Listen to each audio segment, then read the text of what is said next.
নমস্কার, আমি সুকন্যা। শুরু করছি উত্তরের সংবাদ। বিস্তারিত সংবাদে যাওয়ার আগে দেখে নেব আজকের বিশেষ সংবাদ। স্কুল ন্যাশনাল চ্যাম্পিয়নশিপে জলপাইগুড়ি সেন্ট্রাল উচ্চ মাধ্যমিক বিদ্যালয়ের ১০ম শ্রেণীর ছাত্রী শর্মিষ্ঠা ঘোষ রাজ্য দলের হয়ে খেলে চ্যাম্পিয়নশিপের শিরোপা অর্জন করেছে। এ ঘটনায় খুশি জলপাইগুড়িবাসী। একদিকে উত্তরবঙ্গ সফরে মুখ্যমন্ত্রী, অন্যদিকে তৃণমূলের ঝান্ডা হাতে নিয়ে পথ অবরোধ করে বিক্ষোভ গাজলডোবায়।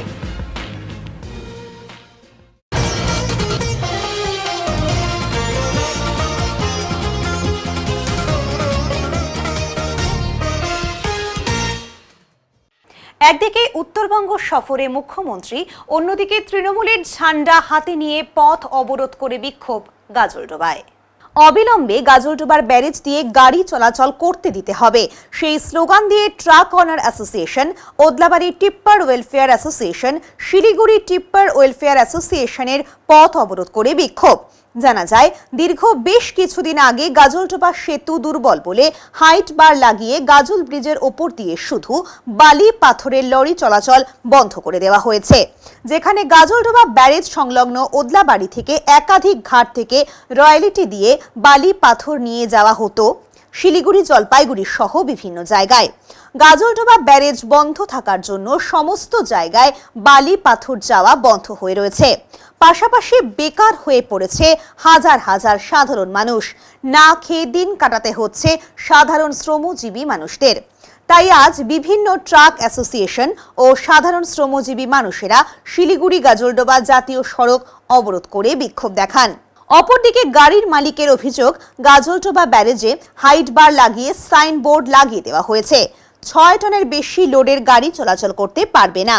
কিন্তু সেই পথ দিয়ে বড় বড় সিমেন্ট সহ বিভিন্ন ভারী যানবাহন চলাচল করছে, তাদের গাড়ি আটকানো হচ্ছে না, কিন্তু শুধু বালি পাথরের গাড়ি আটকানো হচ্ছে বলে অভিযোগ। তাদের আরও অভিযোগ, তাদের গাড়ি যদি এইভাবে বন্ধ থাকে, মাস গেলে গাড়ির কিস্তি দেওয়া অসম্ভব হয়ে উঠছে। পাশাপাশি এই গাড়ির উপর নির্ভর করে হাজার হাজার মানুষের জীবন জীবিকা ও পরিবার নির্ভর করে। তারা আজ বেকার হয়ে পড়ে রয়েছে। অবিলম্বে তাদের গাড়ি চলাচল করতে দেওয়া হোক। প্রায় 10,000-এর উপরে মানুষ এফেক্টেড হচ্ছে। শুধু 10,000 বললে হবে না, এর সাথে তো ব্যবসায়ীরাও যুক্ত আছে, তারাও মার খাচ্ছে। আমি মাননীয় মুখ্যমন্ত্রীর কাছে আবেদন করব এটাই, তিনি নিচু স্তর থেকেই উঠে এসে আন্দোলন করেই আজকে আমাদের মুখ্যমন্ত্রী হয়েছে। আমি মুখ্যমন্ত্রী দল করি, তাই মুখ্যমন্ত্রী অনুরোধ করব যাতে গরিব মানুষ আমরা যাতে না মরি। আমরা এই আন্দোলনের পথ বেছে নিতে বাধ্য হচ্ছি, কারণ এর যে সামনের দিনে কি অবস্থা হবে সেটা আমরা বুঝতে পারছি। আজকে মাননীয় মুখ্যমন্ত্রী আমাদের গরিব মানুষের পাশে অবশ্যই থাকবে। দিদির কাছে বার্তাটা পৌঁছলে দিদি আমাদের দেখবে। এই ডুয়ার্সের এমনি খেটে খাওয়া শ্রমিক যারা আজকে দিনে চাল পাচ্ছে না, খেতে পাচ্ছে না, তাদের পাশে মুখ্যমন্ত্রীকে দাঁড়ানোর জন্য আমি অনুরোধ করছি। এবং এই ব্রিজ এবং আমাদের আরেকটা ব্রিজ ছিল সেবক ব্রিজ, সেটাও বন্ধ। তাহলে আমরা কোন দিকে যাব? যেখানে 50 কিলোমিটার মাল পড়তো সেটা 150-200 কিলোমিটার ঘুরে যাচ্ছে। গাড়ির মালিকরা কিস্তি দিতে পারছে না, আজকে খুব খারাপ অবস্থার মধ্যে পড়ছে। দিদির কাছে অনুরোধ করব, দিদি যেন এই বিষয়টা ঠিক মতন খতিয়ে দেখে। ষড়যন্ত্র থাকতে পারে, আমরা কি বলবো, এটা ষড়যন্ত্রের কারণ থাকতে পারে, কেউ হয়তো ভুল বুঝিয়ে এটা করেছে। তাই আমরা ডাইরেক্ট দিদির কাছে আমরা জানাতে চাই, দিদি আমাদের এই ডুয়ার্সবাসীকে বাঁচানোর জন্য আমরা আপনার কাছে আবেদন করছি। গত অক্টোবরের 4 তারিখ 4/10/2024 তারিখে একটি নোটিফিকেশন ইস্যু করেছে মাননীয় জেলা শাসক জলপাইগুড়ি, কিন্তু তারও 10 দিন পূর্বের থেকে গাড়ি উনি মৌখিকভাবে বন্ধ রেখেছিলেন। এই তিস্তা ব্যারেজের উপর দিয়ে আমরা এখন যেখানে দাঁড়িয়ে আছি, কোনো ভারী গাড়ি অর্থাৎ আমাদের বিশেষ করে বালু পাথরের গাড়ি যাতায়াত বন্ধ করে দিয়েছিলেন। তখন থেকে আজ পর্যন্ত 2 মাস, তো 2 মাসে আমরা দেখতে পেয়েছি শুধুমাত্র এই হাইট ব্যারিয়ারটাই হয়েছে, কিন্তু কাজের কাজ 1%-ও কোনো কাজ তিস্তা ব্যারেজে কিন্তু শুরু হয়নি। আমাদের বক্তব্য একটাই, যদি কোনো কিছু কাজ আদৌ করতে হয় সেটা তাহলে টেকনিক্যাল অনুযায়ী সেটা দ্রুত 15 দিনের মধ্যে সেটা সমাপ্ত করুক। সেটা 2 মাস হয়ে গেল, কোনো কাজই শুরু করেনি, তাহলে তো এটা হচ্ছে কেন উনি হাইট ব্যারিয়ারটা লাগিয়ে আমাদের বালু পাথরের বৈধ গাড়িগুলা বন্ধ করে রাখলো। তা আমাদের অনুরোধ একটাই, আজকে আমাদের দেওয়ালের সঙ্গে পিঠ ঠেকে গিয়েছে, আমরা রাস্তা আসতে বাধ্য হয়েছি। অবিলম্বে এটা হচ্ছে রাস্তাটা খুলে দেওয়া হোক, আমাদের বালু পাথরের বৈধ গাড়িকে নিয়ম অনুযায়ী পাসিং অনুযায়ী আমাদের চলতে দেওয়া হোক। সঙ্গে সঙ্গে এই গাজলডোবা হচ্ছে কৃষিপণ্য এলাকা, সেই কৃষিপণ্য যাতে আমদানি রপ্তানি করতে প্রচুর পরিমাণে দ্বিগুণ ভাড়া লেগে যাচ্ছে, কৃষকদের স্বার্থেও ভারী গাড়িকে অন্তত যাতায়াতের সুবিধা করে দেওয়া হোক। মাত্র 6 টন করেছে, সেখানে হচ্ছে ছোটো গাড়িতে কৃষকরা বাধ্য হচ্ছে মাল আনতে, সেখানে তাদের 3 গুণ খরচা বেড়ে যাচ্ছে। অতএব আমাদের সঙ্গে সঙ্গে সম্পূর্ণ এলাকা গজলডোবা তথা ডুয়ার্স হচ্ছে অনিশ্চয়তার মধ্যে রয়েছে। তাদের আগামী ভবিষ্যৎ কী হবে, তারা হচ্ছে পেটের দায়ে অনেকে এখন ভিন রাজ্যে পাড়ি দিচ্ছে। আগামী দিনে ড্রাইভার খালাসিরা তো ইতিমধ্যে চলে গিয়েছে অর্ধেক, আগামী দিনে তারা সঙ্গে সঙ্গে আমরা যেভাবে ফিনান্স কোম্পানি আমাদের চাপ দিচ্ছে গাড়ি টেনে নিয়ে যাবে, আমাদের হচ্ছে ঋণের টাকার গাড়ি, জমি বিক্রি করে দেওয়া গাড়ি, তাহলে আমাদের সুসাইড করা ছাড়া কোনো রাস্তা থাকবে না। তাই আমাদের সবার পক্ষ থেকে একটাই অনুরোধ দিদির কাছে, যে করে হোক দ্রুত থেকে দ্রুততর অন্তত তিস্তা ব্যারেজটা খুলে দেওয়া হোক, আমাদের বৈধ গাড়ি বৈধ নিয়ম অনুযায়ী চালাতে দেওয়া হোক, এটাই আমাদের মূল দাবি। আমার নাম গোবিন্দ মণ্ডল, গজলডোবা ট্রাক ওনার্স অ্যাসোসিয়েশন সাধারণ সম্পাদক। আজও অগ্নিমূল্য আলু পেঁয়াজের দাম। জলপাইগুড়ি স্টেশন বাজার সহ অন্যান্য বাজারে আজ আলু প্রতি কিলো 35 থেকে 40 টাকা, পেঁয়াজ আজও 80 টাকা। পেঁয়াজের ঝাঁঝে নয়, দামে জল ক্রেতাদের। বিক্রেতারা জানান বেশি দামে আলু এবং পেঁয়াজ কিনতে হচ্ছে, সে কারণেই বাজারের এই অবস্থা। তবে প্রশাসনের আধিকারিকদের কর্তারা বিভিন্নভাবে চেষ্টা চালিয়ে যাচ্ছেন যাতে দাম কন্ট্রোলে থাকে। নাসিক থেকে পেঁয়াজ বেশি দামে আসছে, সে কারণেই পেঁয়াজের দাম বেশি বলে দাবি জেলা প্রশাসনের। হিমঘর মালিকদের সাথে ইতিমধ্যেই বৈঠক করা হয়েছে, দাম অনেকটাই কমেছে। 2-1 দিনের মধ্যে আরও দাম কমবে বলে আশাবাদী জেলা প্রশাসন। তবে পুজো অনুষ্ঠান শেষ হলেও শীতের আবহে সবজির দাম চড়া, কিছুটা হলেও সমস্যায় ক্রেতা বিক্রেতারা। এখন দেখার বিষয় বাজারের জিনিসের দাম কবে স্বাভাবিক হয়। হ্যাঁ, এখনো তুমুলি রয়েছে। 35-40 টাকায় যে আলুর দাম বলতেছে, 30 টাকা বলতেছি দিচ্ছে না, এটা তো ঠিক না। না মানে এটা কয়দিন থেকে চলছে? এটা মোটামুটি 4-5 মাস ধরে একই এরকমই আছে। কতটা অসুবিধা হচ্ছে আপনাদের? খুবই অসুবিধা হচ্ছে। আলুটা মেন সবজির মধ্যে, এখন আলুটা যদি না হয় তাহলে তো চলবে না। না, সব সবজিতেই আলু লাগে। আলুটার দাম অবশ্যই একটু কমা উচিত বা নিয়ন্ত্রণে রাখা উচিত, এটা সরকার দেখা উচিত। পেঁয়াজ তো আগাচ্ছ 60 টাকা না, 80 টাকা। পেঁয়াজ তো আরো বেশি, পেঁয়াজের দাম তো অনেক দিন ধরে। 50-100 গ্রাম কি নিতে বাধ্য হচ্ছেন? বাধ্যতামূলক এখন কম করে হইলেও নিতে হবে একটু। এই যে এই দামটা এখনো রয়েছে, এখন কি করে বলবো কি কারণে? আমরা তো গদিতে যাচ্ছি, মাল নিচ্ছে, গদিতে দাম ছড়া আমাদেরও দাম দিয়ে বেচতে হচ্ছে। এখন গদিতে যদি কম পাইতাম তাহলে আমরা না কমই বেচতাম। আজকে রেট কত আছে আলু পেঁয়াজের? আলু পেঁয়াজের রেট তো তোমার ওই 31, মানে ওই পোটা কাঁচা, মানে সব কিছু ঢুকাই দেয়। এখন ওগুলো তো যারা খরিদ্দার নিবে তারা তো ওইটা নিবে না, ওরা তো বাইচে নিবে, সুন্দরটা নিবে। বিক্রি কত করছে? বিক্রি করতেছি ওই যে 35-40 লালটা। আর পেঁয়াজ? পেঁয়াজ তো ওই যে তোমার হচ্ছে এক ছোটোটা 70 আর বড়োটা 80। বিক্রি হচ্ছে? বিক্রি হচ্ছে, টুকটাক ওই অল্প নিচ্ছে লোকে। কোটি টাকা মূল্যের সোনা সহ আন্তঃরাষ্ট্রীয় সোনা চালান চক্রের সদস্য গ্রেপ্তার। কেন্দ্রীয় গোয়েন্দা রাজস্ব দপ্তরের আধিকারিকদের বড় সাফল্য। সোনা সহ গ্রেপ্তার আন্তঃরাষ্ট্রীয় সোনা চালান চক্রের সদস্য।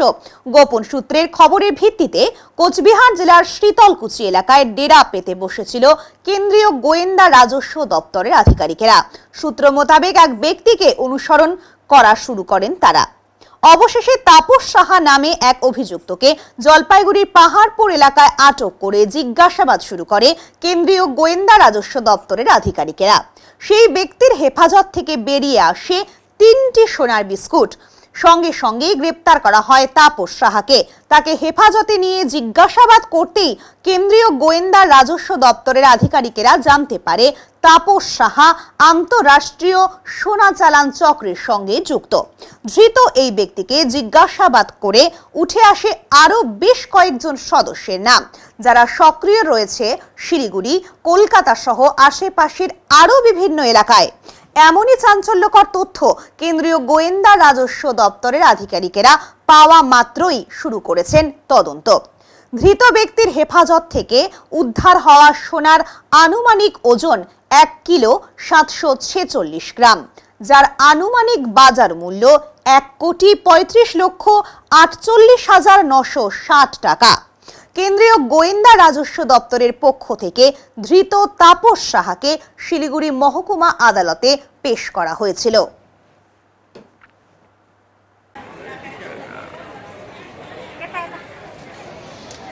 স্কুল ন্যাশনাল চ্যাম্পিয়নশিপে জলপাইগুড়ির সেন্ট্রাল উচ্চ মাধ্যমিক বিদ্যালয়ের 10ম শ্রেণীর ছাত্রী রাজ্য দলের হয়ে খেলে চ্যাম্পিয়নশিপের শিরোপা অর্জন করতে পেরেছে। খুশি জলপাইগুড়িবাসী। জাতীয় পর্যায়ের মহিলা ভলিবল খেলাতে মেয়ের দারুণ সাফল্যের জন্য পরিবারের সকল সদস্যরাই উপস্থিত হয়েছিলেন স্টেশনে। মেয়েকে শুভেচ্ছা জানিয়ে মেয়ের ভবিষ্যৎ উজ্জ্বল আশা করেন। স্কুল ন্যাশনাল চ্যাম্পিয়ন হয়ে আসলো জলপাইগুড়ি জেলা ক্রীড়া সংস্থার নবীন সংঘ ক্লাবের শর্মিষ্ঠা ঘোষ। আর সে ট্রেনে জলপাইগুড়ি ফিরতেই তাকে সংবর্ধিত করল নবীন সংঘ ক্লাবের সদস্যরা। শর্মিষ্ঠা সেন্ট্রাল গার্লস উচ্চ বালিকা বিদ্যালয়ের ছাত্রী। সাধারণ পরিবারের মেয়ে সে। স্কুল লেভেলে জাতীয় পর্যায়ে ভলিবল খেলাতে চ্যাম্পিয়ন হবার জন্য খুশি প্রকাশ করেছেন সকলেই। উত্তরপ্রদেশে তাদের খেলা অনুষ্ঠিত হয়েছিল। সেখানে তামিলনাড়ুকে হারিয়ে জলপাইগুড়ি তথা রাজ্যের ভলিবল দলটি চ্যাম্পিয়ন হয়। Guria hip hip hooray, Guria hip hip hooray, Guria hip hip hooray, Nabin Sangha hip hip hooray, Nabin Sangha hip hip hooray, West Bengal রাজ্য volleyball association hip hip hooray, West Bengal রাজ্য volleyball association hip hip hooray. আমি শর্মিষ্ঠা ঘোষ। আমি সেন্ট্রাল গার্লস হাই সেকেন্ডারি স্কুলের 10ম শ্রেণীর ছাত্রী। আমার বাড়ি হচ্ছে পান্ডাপাড়া পার্ক মোড়ে। তুমি কোথায় গিয়েছিলে, কি খেলা ছিল, কি বিষয় রয়েছিল? আমার স্কুল ন্যাশনাল ছিল। আমি রাজ্য দলের হয়ে গিয়েছিলাম ইউপিতে, উত্তরপ্রদেশে গিয়েছিলাম। তো আজ তার অন্তিম দিন ছিল আর সেখানে আমি বিজয়ী হয়ে এসেছি। আমাদের team West Bengal team champion হয়েছে। কি খেলা ছিল মূলত, কয় তারিখ ওটা আমাদের 6 তারিখ থেকে 10 তারিখের মধ্যে খেলা ছিল। প্রথমে উত্তরপ্রদেশে খেলা ছিল। প্রথমে তো গ্রুপ চ্যাম্পিয়ন হয়েছি আমরা। তারপর আস্তে আস্তে কোয়ার্টার ফাইনাল ছিল, সেমিফাইনাল ছিল। তারপর ফাইনালে আমরা গুজরাটকে হারিয়ে চ্যাম্পিয়ন হই এবং বাংলা দল চ্যাম্পিয়ন হয়েছে। কত পয়েন্টে জিতেছো তুমি? আমরা 3টে সেট খেলেছিলাম। ওটা বেস্ট অফ 5 ছিল, কিন্তু আমরা স্টেট সেট হারিয়েছি। সেখানে প্রথম সেটে ছিল 10-25, সেকেন্ড সেট ছিল 5-25, থার্ড সেট ছিল 7-25। আর সেখানে তুমি কার হয়ে খেলেছিলে, কার তরফে গিয়েছিলে? আমি ওয়েস্ট বেঙ্গল স্কুল তরফ থেকে খেলেছিলাম। সেখানে আমাদের টিম চ্যাম্পিয়ন হয়। আমার নাম শিবু ঘোষ। আপনি কি করেন? আমি সবজি বিক্রি করি। কি বলবেন এই যে মেয়ের সাফল্য? মেয়ের সফলতা খুব খুশি আমরা। এর আগেও রাজ্য স্তরে চ্যাম্পিয়ন হয়েছিল, সেটা চন্দননগরে 2023 সালে। ও আবার অনেক কষ্ট করেই সিলেকশন পায়, অনেক কঠোর পরিশ্রম করে আবার রাজ্য স্তরে স্কুল লেভেলে ও সিলেকশন পায় এবং দীর্ঘদিন কলকাতা থেকে প্র্যাকটিস করে তারপরে ওদের খেলা পড়েছিল আপনার উত্তরপ্রদেশ বরুলিতে। সেখানে 34টি রাজ্যকে হারিয়ে ও চ্যাম্পিয়ন হয়েছে। আমাদের গর্বের বিষয়। আমাদের ওয়েস্ট বেঙ্গল এবং আমাদের জলপাইগুড়ি, বিশেষ করে জলপাইগুড়ি এবং আমাদের পান্ডাপাড়া নবীন সংঘের বিশেষ কৃতিত্ব আমি ধন্যবাদ তাদের জানাচ্ছি। তো বলছি যে মেয়ে এত সুন্দর, ছোটোবেলার থেকে একটা প্রতিভা ছিল যে আমি খেলাধুলা করব। অনেক দিন থেকে প্র্যাকটিস করে, আমাদের পান্ডাপাড়া কালীবাড়িতেই প্র্যাকটিস করে নবীন সংঘতে। তারপর ধীরে ধীরে সিলেকশন পায় এবং কলকাতা ফেডারেশনে প্র্যাকটিস শুরু করে। ওখান থেকেই ও আস্তে আস্তে ধীরে উঁচু লেভেলে উঠতে থাকে এবং ওকে পরে ওয়েস্ট বেঙ্গল ফেডারেশন ওকে নিয়ে ওকে প্র্যাকটিস করি, তারপর সিলেকশন দেয়। এটা তো মানে জোনাল বেসিসে হয়, স্কুল লেভেলে খেলা হয়। তো এটা আন্ডার 17 হয়েছে এবার। তো আন্ডার 17-এ আমাদের এখানে জলপাইগুড়ি ডিস্ট্রিক্টের থেকে একজনই গেছে। আর হ্যাঁ, জলপাইগুড়ি ডিস্ট্রিক্ট থেকে একজন গেছে আর হলদিবাড়ির থেকে ওখানে 2-3জন গেছে। তো ওরা ওখানে হচ্ছে জেলা ক্রীড়া সংস্থার থেকে মানে স্কুলের লেভেলের থেকে ওরা হচ্ছে রাজ্য স্তরে সিলেক্ট হয়েছে। ওখানে ট্রায়াল হয়েছে, সিলেক্ট হওয়ার পর ওখান থেকে 12 জন সিলেক্ট হয়েছে। তার মধ্যে আমাদের এখানে শর্মিষ্ঠা ঘোষ আমাদের নবীন সংঘের থেকে চান্স হয়েছে। আর হচ্ছে উত্তরবঙ্গের থেকে হলদিবাড়ির থেকে 2 জন পেয়েছে। তো কি খেলা ছিল? ভলিবল। আচ্ছা, ঠিক। কতটা ওর বিষয়ে বলবেন? কি ও কেমন খেলাধুলা? ও বিগত 5 বছর ধরে এখানে প্র্যাকটিস করছে। 5 বছর থেকে একটু বেশি হবে, ছোটোবেলার থেকে এখানে প্র্যাকটিস করছে। আর হচ্ছে ওর হচ্ছে সাকসেসের পিছনে যেটা হচ্ছে সবচেয়ে ভালো জিনিস, সেটা হচ্ছে ও খুব অভিনয়, ও কথা শুনে, বাবা মা খুব সহযোগিতা করে। এবং ক্লাবের সদস্য আমরা যারা আছে আর কি, আমাদের সেক্রেটারি বলুন আর পাড়ায় যারা আছে, মাঠে যারা থাকে, তারা প্রত্যেকে সহযোগিতা করে এবং রেগুলার প্র্যাকটিস করে এবং পরিশ্রম করে, যার জন্য ওই সাকসেস। এখন নিয়ে নিচ্ছি ছোট্ট একটা বিরতি, ফিরে আসছি বিরতির পর, সঙ্গে থাকুন। সব সময় সব দিকের সব খবর পেতে সাবস্ক্রাইব করুন, বেল আইকনটি প্রেস করে আপডেট থাকুন।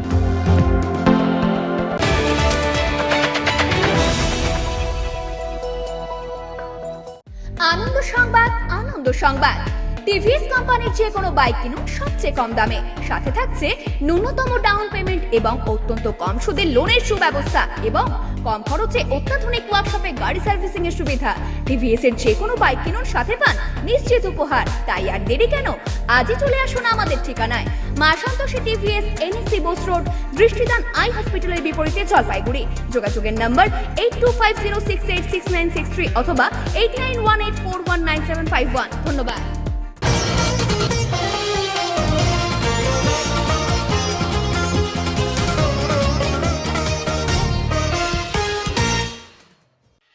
অনূর্ধ্ব 14 আন্তঃজেলা ফুটবল প্রতিযোগিতার প্রথম পর্বের খেলার আজ ছিল শেষ দিন। 11 তারিখ শুরু হয় প্রথম পর্বের এই প্রতিযোগিতা।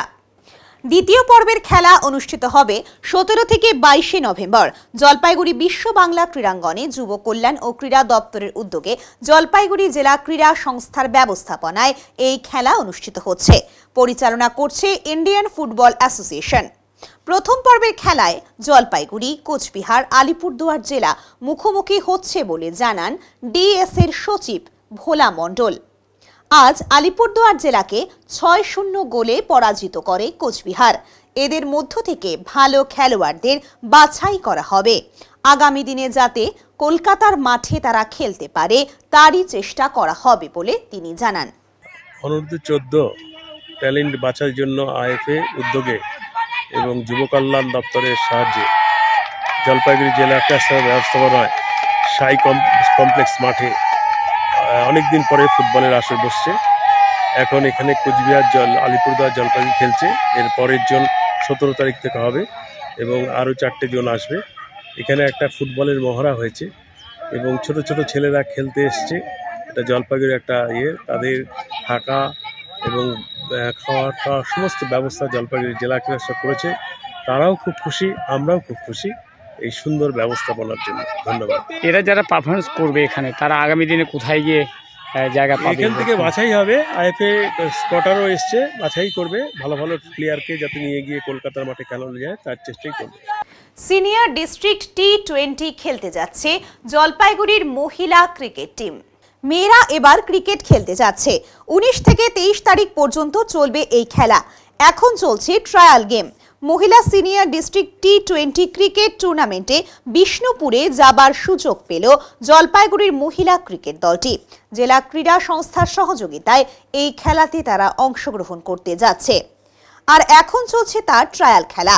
জলপাইগুড়ি সহ জেলার বাইরে থেকেও মহিলা ক্রিকেট খেলোয়াড়রা এখানে যাওয়ার সুযোগ পেয়েছে। 19 থেকে 23 নভেম্বর পর্যন্ত খেলা অনুষ্ঠিত হবে। উত্তর 24 পরগনা, কোচবিহার, দক্ষিণ 24 পরগনা সহ আরও অন্যান্য জেলার সাথে মুখোমুখি খেলাতে তারা অংশগ্রহণ করবে। কোন খেলাতে যাবার সুযোগ পেয়েছে? সিনিয়র ওমেন্স, সিনিয়র ওমেন্স কোথায় হবে সেটা? বাঁকুড়াতে। এখন কি বিষ্ণুপুরে। এখন কি হচ্ছে? এখন আমাদের সেই ডিস্ট্রিক্ট টিমের ট্রায়াল হচ্ছে। আশা কেমন রয়েছে সেখানকার মাঠ বা খেলোয়াড় যারা রয়েছে? সেখানে আমরা আমাদের প্রিপারেশন ভালো হচ্ছে, তো আমরা জিততে চাই, তো সেটার জন্যই খেলবো। কি নাম তোমার? হ্যাপি সরকার। মেয়েদের একটা ক্রিকেট টুর্নামেন্ট নাকি হচ্ছে, এটা কি একটু বলো? এটা সিনিয়র ডিস্ট্রিক্ট T20 খেলতে যাচ্ছে মেয়েরা, বিষ্ণুপুরে যাচ্ছে খেলতে। আমাদের এটা জলপাইগুড়ি ডিস্ট্রিক্টের সিনিয়র ডিস্ট্রিক্ট টিমের। তার জন্য এখন কি চলছে? এটা ট্রায়াল হয়ে গেছে, এটা তো প্র্যাকটিস চলছে। আচ্ছা, জলপাইগুড়ির টিম হয়ে যাচ্ছে তারা? জলপাইগুড়ির হয়ে ওরা যাচ্ছে খেলতে। আচ্ছা, কবে নাগাদ খেলা, কোথায় কী হবে? আমাদের ওখানে ওদের খেলা পড়েছে 19 তারিখ। 19 থেকে 23 অবধি চলবে ওদের খেলা। কার সাথে খেলা হয়েছে? নর্থ 24 পরগনা, কুচবিহার, হাওড়া আর দক্ষিণ দিনাজপুর। এই যে মেয়েরাও তো এখন মানে ক্রিকেট খেলাতে অনেকটাই বেশি এখন দেখা যাচ্ছে আগ্রহ প্রকাশ। অবশ্যই যথেষ্ট পরিমাণে মেয়ে আসতেছে এখন খেলতে। এরা এরা মূলত কোন জায়গায় এরা জলপাইগুড়ি? জলপাইগুড়ির লোকাল আছে, কিছু আলিপুরের আছে, কিছু বীরপাড়ার আছে, সব জায়গা থেকে ঘুরে ঘুরে বানারহাটের আছে। আচ্ছা, মানে তাদের ভবিষ্যৎ কী হবে এই যে ক্রিকেটে মেয়েরা এগিয়ে? ভবিষ্যৎ বলতে এখন ছেলেরা ক্রিকেট খেলে যা ইনকাম করছে মেয়েরাও তাই ইনকাম করতে পারে, এটা এখন সমান সমান হয়ে গেছে। সেক্ষেত্রে এখন বলা যাবে না যে ক্রিকেট খেলে কি করবে। ক্রিকেট একটা সব থেকে বড় উপার্জনের জায়গা হয়ে গেছে এখন। আপনার নাম আর একটু পরিচয়টা? কোন শিলাদিত্য মিত্র। কোন দায়িত্বে আছেন? Joint cricket secretary, Jalpaiguri DSC. এখন নিয়ে নিচ্ছি ছোট্ট একটা বিরতি, ফিরে আসছি বিরতির পর, সঙ্গে থাকুন।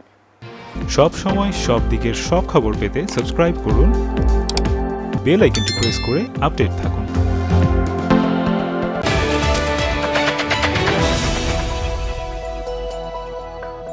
জলপাইগুড়ি পাহাড়পুর মোড়ের ওপর পেট্রোল পাম্পের পাশে রাজভবন এক এক্সক্লুসিভ বা তুলনাহীন ভবন, এই জন্য যে এই ভবনের ভেতরে যাওয়ার পর আপনাদের আবদ্ধ মনে হবে না।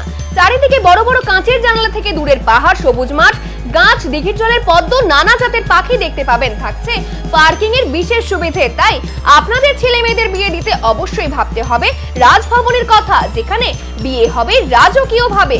এছাড়া কনফারেন্স, মিটিং, গেস্ট রুম, অন্নপ্রাশন বা অন্যান্য সামাজিক ক্রিয়ার জন্য উপযুক্ত জায়গা এই রাজভবন।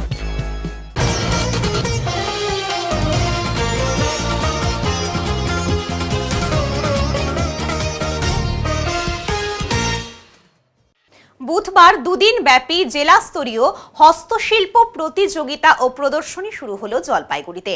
হস্তশিল্পীদের হাতের কাজ তুলে ধরতেই এই ধরনের প্রতিযোগিতা ও প্রদর্শনী। এদিন শহরের ক্লাব রোডে জেলা শিল্প কেন্দ্রে ফিতে কেটে ও প্রদীপ জ্বালিয়ে মেলার উদ্বোধন করলেন জেলা পরিষদের সভাধিপতি কৃষ্ণা রায় বর্মন, অতিরিক্ত জেলাশাসক রৌনক আগরওয়াল, সঙ্গে ছিলেন দপ্তরের জেনারেল ম্যানেজার গৌতম চৌধুরী সহ অন্যান্যরা। জেলার শিল্পীদের প্রতিভা তুলে ধরতে জেলাভিত্তিক প্রতিযোগিতামূলক এই মেলার আয়োজন করা হয়েছে। 146 জন শিল্পী প্রতিযোগিতায় অংশগ্রহণ করেছে।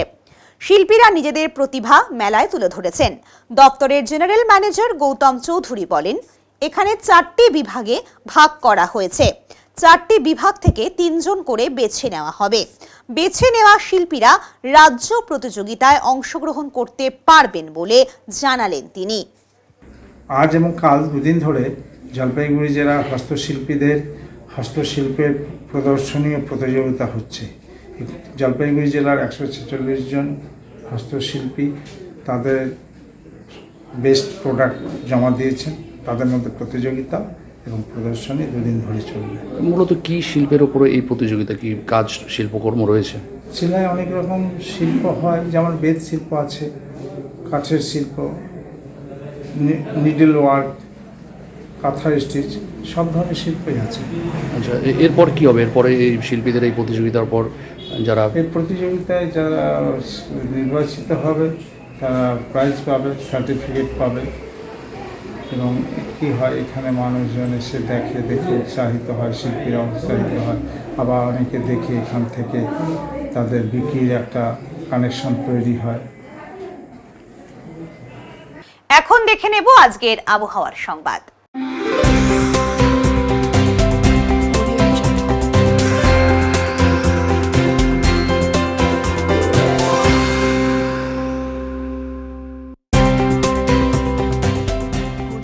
কেন্দ্রীয় আবহাওয়া দপ্তরের জলপাইগুড়ি কেন্দ্র থেকে পাওয়া তথ্য অনুযায়ী বুধবার দিনের সর্বোচ্চ তাপমাত্রা ছিল 31 ডিগ্রি সেলসিয়াস ও সর্বনিম্ন তাপমাত্রা ছিল 19.5 ডিগ্রি সেলসিয়াস। গত 24 ঘন্টায় বৃষ্টিপাত হয়নি। শেষ করবার আগে আজকের বিশেষ সংবাদ আরো একবার। স্কুল ন্যাশনাল চ্যাম্পিয়নশিপে জলপাইগুড়ি সেন্ট্রাল উচ্চ মাধ্যমিক বিদ্যালয়ের 10ম শ্রেণীর ছাত্রী শর্মিষ্ঠা ঘোষ রাজ্য দলের হয়ে খেলে চ্যাম্পিয়নশিপের শিরোপা অর্জন করেছে। এই ঘটনায় খুশি জলপাইগুড়িবাসী। একদিকে উত্তরবঙ্গ সফরে মুখ্যমন্ত্রী, অন্যদিকে তৃণমূলের ঝান্ডা হাতে নিয়ে পথ অবরোধ করে বিক্ষোভ গাজলডোবায়। উত্তরের মন পরিবেশিত উত্তরের সংবাদ এখনকার মতো এ পর্যন্তই। নমস্কার।